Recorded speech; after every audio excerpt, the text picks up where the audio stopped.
अपने क्लासरूम में नहीं बैठते थे, हमेशा इन लोग के साथ बैठते और खासतौर से इंटरवल में इनके बगल में जाके बैठते थे और वही हमें चाय नाश्ता तब से आता था, जैसे कि आज हम दीदी के साथ बैठते हैं उसी तरह। मतलब सौभाग्य है कि आप लोग हमेशा हमको हाथों हाथ ली थी।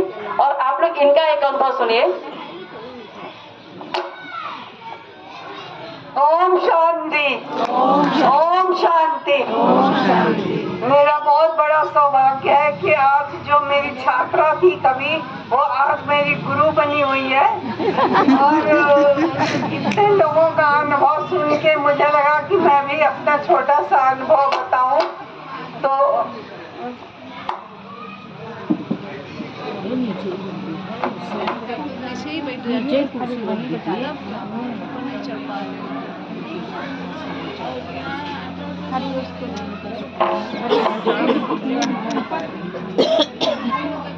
ये बहुत हिम्मती है, आज ये स्थिति में है। ये एनसीसी की मतलब बहुत अच्छी कैडेट रही है और एनसीसी में एक अच्छे पद पे रही है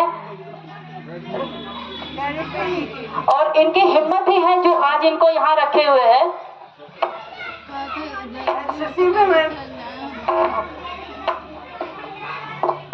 मैं मेजर थी, कोई बात नहीं। इतने अनुभवों को सुनकर मुझसे रहा नहीं गया, मुझे लगा कि मैं भी अपना एक अनुभव बताऊं जो रिसेंट अनुभव है, कुछ महीने पहले का है।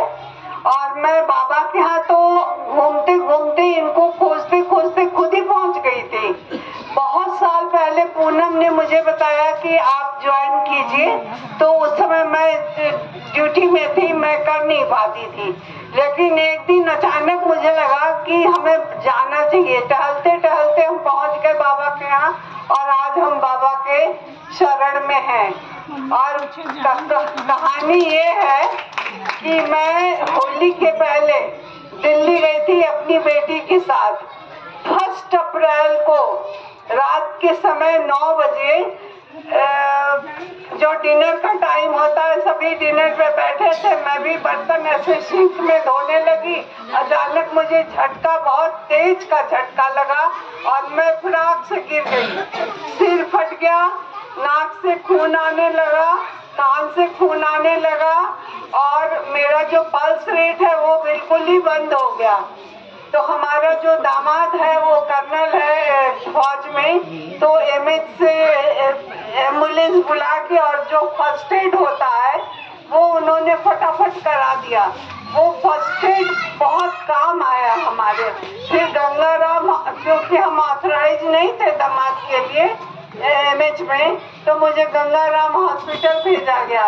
वहाँ भेजने के बाद फिर डॉक्टर जो थे वो कह रहे थे कैसे सरवाइव करेंगी, इनका तो पल्स रेट भी गया है, ब्रेन भी हैमरेज हो गया है, ये नहीं बचेंगे, इनको मना कर दिया उन्होंने। लेकिन ये दोनों डॉक्टर फिर से बोले कि नहीं, कोशिश करते हैं। ये मालूम नहीं कैसे उनके मन में आया कि नहीं कोशिश करते हैं, शायद ये ठीक हो जाए। फिर उन्होंने यहाँ एक हॉल्टर नाम का अपरेटस लगाया, उससे सांस को कंटिन्यू किया और ब्रेन का जो ट्रीटमेंट था वो चला। 3-4 दिन बाद सांस जब कंटिन्यू हो गया तो यहाँ मेरा पेसमेकर लगा हुआ है। तो जब मैं 3-4 दिन में बेहोश थी, बेहोशी की हालत में 2-3 बार बाबा बाबा ऐसे सिर्फ मतलब लड़खड़ाने जैसे बच्चे बोलते हैं वैसे लड़खड़ाने वाली आवाज में बाबा बाबा ऐसे। और मैं यहाँ विश्वनाथ मंदिर के गली में घूम रही थी सपने में। तो जो डॉक्टर थे उन्होंने बच्चों को बोला कि कौन बाबा है उनको बुला दो, शायद इनकी अंतिम अवस्था है और पता नहीं बचे कि ना बचे, ये बार याद कर रही है, तो इनको बुला दो। तो मेरे बच्चे बोले कि नहीं, मेरी 2 लड़कियां हैं।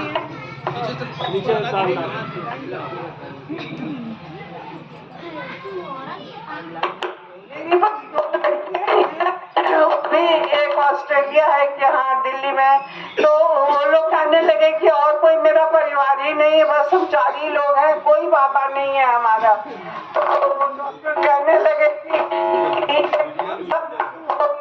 तो हम लोग जवाब दे चुके थे और वो अच्छे डॉक्टर परेशान हो गए थे डॉक्टर।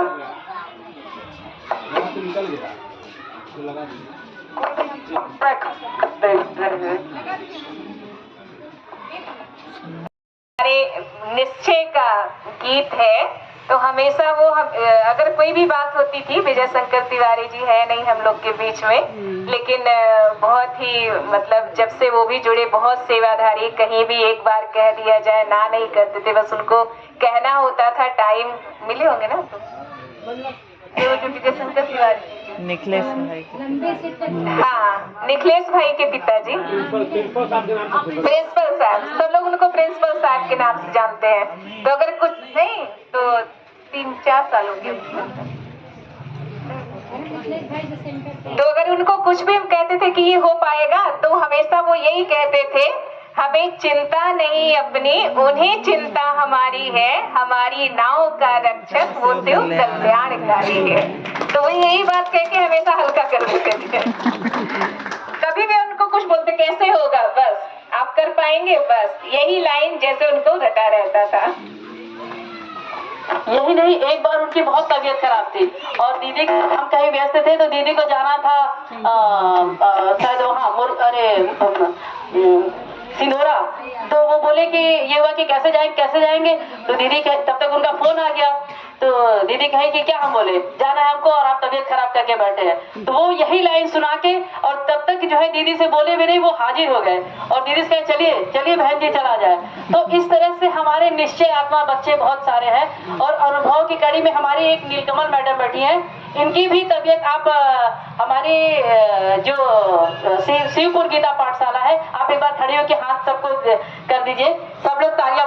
की संतान है, किसकी संतान है? परम पिता परमात्मा की। हम किसकी संतान है? परमात्मा की। आज सारी हमारी राजयोगिनी ब्रह्मा कुमारी दीदियों ने क्या कहा, या इस सेंटर, ये गीता पाठशाला के बीज रूप सुरेश भाई और किरण बहन ने क्या कहा? निश्चय। तो सर्वप्रथम तो मैं आज 16वीं वर्षगांठ पर इस गीता पाठशाला के ब्रह्मा कुमारी, राजयोगिनी ब्रह्मा कुमारी